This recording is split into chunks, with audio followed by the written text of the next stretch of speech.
Hi guys, I'm Kasha. Welcome to the channel and welcome as always to our coffee times to discuss horror into movies.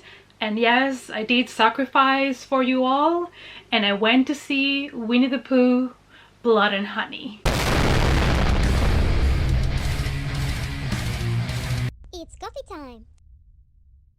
So honestly, when that first announcement dropped, I thought this might not even come in the cinemas around here. But when I saw the trailer, I was like, I'm game. I'm gonna go and just have fun and just enjoy the movie for what it is. And let me tell you something though. Actually, I ended up having a lot more fun than I expected.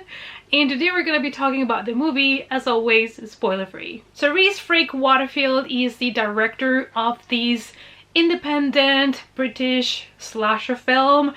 And we all knew this movie, you know, had a low budget and of course taking characters that a lot of people know from their childhood, we kind of expected this to be just bad. And I mean, don't get me wrong, the movie is not great, but I had a blast. It of course follows the books of Winnie the Pooh and it follows Christopher Robin, and there is an introduction of the film telling you how Christopher Robin used to be friends with Winnie the Pooh and Piglet and everybody, but then he left for college and the rest were kind of abandoned in the middle of the woods. So this might crush a lot of people's childhood memories. I didn't really grow up with Winnie the Pooh for some reason, you know, it's not something that I really grew up with, so I'm not so attached to the characters in that way. The film was first announced in 2020 and I know a lot of people were a little bit against it or had a lot of thoughts about it because it deals with beloved childhood characters.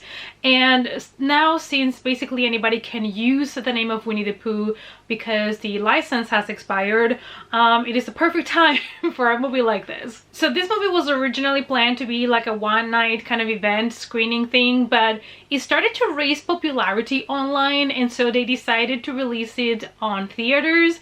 And I think that was actually a good choice because based on people's reactions from last night, I feel like a lot of people had a great time. The film follows Pooh and Piglet, who have now become feral and bloodthirsty murderers as they terrorize a group of young university women and an adult Christopher Robin when he returns to the 100-acre wood many years later after leaving for college. So the movie starts with something really cool. It's kind of like a cartoonish animation thing where they tell you the background story of when Christopher Robin was a kid and he was playing with Winnie the Pooh and Piglet and everything was good and nice, but then Christopher Robin had to leave for college, leaving the animals kind of to fend for themselves and starving, and that was a little cool, cute, fun part at the beginning. And then we get our story started, and that is Christopher Robin returning to 100-acre wood to kind of,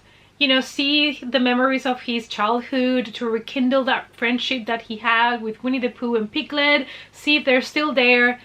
And oh boy, they are, but they have now grown up and they've become feral. They've become really mad because Christopher and Robin left them. So they have become basically now murderers. So that is basically how the movie starts. And honestly, I expected this movie to revolve a lot more around Christopher Robin, but he is not really the main character in the movie. Apart from Winnie the Pooh and Piglet, who are the villains in the film, we have, I think it's like around 5 women that go to a cabin, and those are the real main characters here. So one of the women that we follow is a student that has been through some trauma and she is looking forward to a weekend getaway with some of her best friends.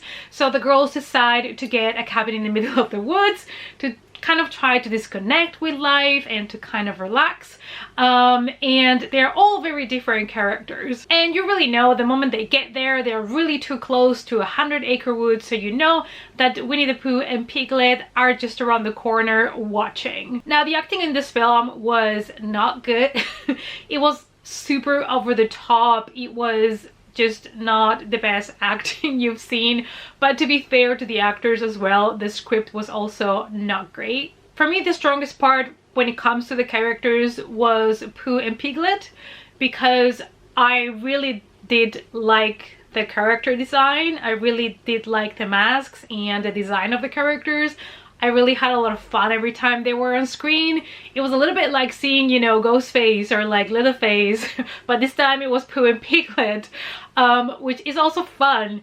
And every time they were on screen, I was having a better time than just seeing the other people on screen. Honestly, they would make amazing villains also in a video game, you know, with special like attacks, like throwing bees at people. Like, I would love to see that. The film did get negative reviews due to the low budget, their production values. Also, they criticized the lack of story and creativity, and those are all valid points. But at the end of the day, I expected this movie to be worse. I mean, I'm not saying it's a good movie, but honestly, I had a blast last night. I think the movie knew that they didn't have the budget to make something serious, and they kind of embraced that cheesiness, and they turned this movie into kind of like a comedy. I don't know if it was on purpose, but I feel like the audience took it as a comedy, and that actually kind of worked. It also helped that the movie theater was full. I did not expect it. It was yesterday night, which was a Monday night, and I didn't expect people to go see this movie on a Monday. It was also the last screening on Monday, and the room was fully packed, and people were laughing, people were screaming, they were like rooting for certain characters, they were even like clapping when somebody got hurt. Like at the end of the movie, everybody clapped. Like, I feel like people just had a blast, even though they knew this was not a good movie, but they just embraced it, and it was fun. The soundtrack, I feel like it was really cringy for me because they on purpose looked for songs that were a little bit wrong for the moment. Let's say you have a boy and a girl that either like each other or there is a potential love at first sight moment. It is a horror movie, but they chose this like cheesy, slow, romantic songs, kind of like, you know, setting up a I'm falling in love with you right now moment, and it was just so not fitting. And it also the same for other type of scenes. So I think like the soundtrack was just a little bit too much of a joke for me. Now, there are some really cool wide shots from the woods specifically that I really did enjoy. I feel like they did a good job trying to create an atmosphere around the area where 100 Acre Wood is. And I did like the sets a lot, even though you knew they were sets. They were overfilled with stuff that looked more like a, you know, like a haunted house of horrors attraction kind of thing. But I love the aesthetic that they went for in order to portray what Winnie the Pooh and Piglet had been doing all of these years. When it comes to the filming at night, there were some action-packed scenes that were shot at night, and the quality of the image is really poor. And that happens because the movie didn't have a big budget. But yeah, there is like a big contrast sometimes from scene to scene where there's a beautiful shot that you really enjoy, and then you're seeing a scene with like a grainy kind of out of focus moment in the night, and you're like, what's happening here? But honestly, overall, for the budget that they had, I feel like production wise they did a good job, considering again the money that they had to spend. Now, when it comes to the script, you can do something about it. And I felt like this script was unrevised, it was repetitive, and the lines were not great. Like, I feel like they went through all of the cliches you can expect from a slasher movie, and they just went all over the top with that. There were some questions the characters were asking that they were so stupid, everybody started laughing, and I don't know if that was the purpose of it or if they were just improvising the lines as they were going with it. The movie at times did feel a little bit self-aware, so I don't know if they were doing all of these things on purpose or not. But even if they were trying to do a serious movie and this was all not in purpose, actually it ended up working on their favor because people took this as a comedy and just had a laugh with it. The storyline, of course, had a lot of plot holes, but you kind of already expected that as well getting into this film. So the story was very basic, and like I said, it had plot holes, But I don't think that's why you go and watch this movie. You go and watch it for the slasher and the fun of having Pooh and Piglet murdering people. I have to say, I was pretty pleased that this movie was a lot gorier than I expected. I knew it was a slasher, so I was expecting, you know, people getting killed and stuff. But I have to say I was really pleased with the amount of gore that I received. It almost, you know, ended up being a little bit of a torture porn movie, to be honest, which I did not expect. However, there were some decisions made that I feel like were not the best decisions made in the room, because there is a lot of kills, which honestly, when it comes to the kills, I was really happy. They were all very different type of kills that were creative. Some of them were taken from other popular slasher movies, and you would recognize those moments.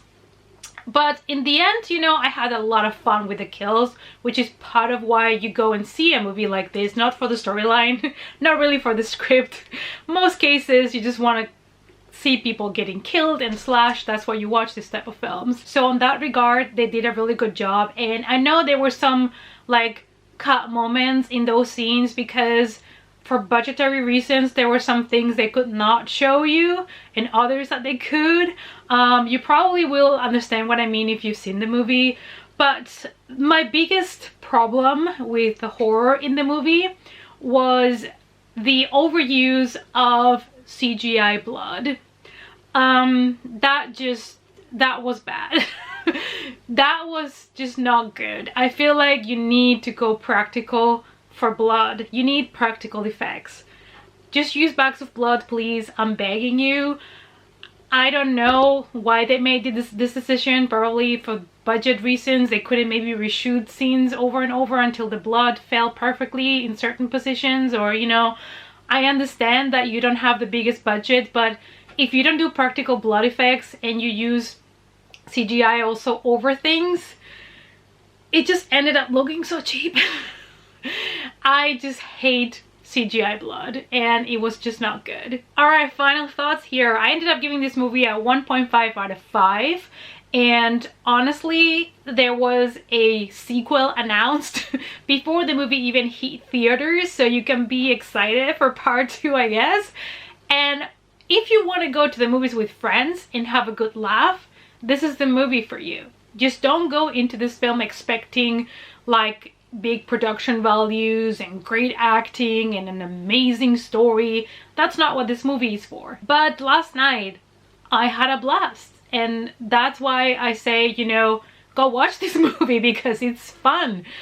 I think if you watch it at home by yourself when it comes out in any sort of VODs, it's not gonna be the same. If you watch it home alone, you're probably just gonna turn it off. If you watch it in the cinema with an audience, with friends, you're gonna have a good time. You're gonna have a blast. Alright, you guys, so this was my spoiler-free review of Winnie the Pooh, Blood and Honey. Ended up loving it more than I thought. Let me know down below your thoughts on the film, and are you gonna watch it? Are you gonna skip it? Let's talk about it in the comments down below. Thank you guys as always so much for watching, and I hope to see you all in our next coffee time. Bye!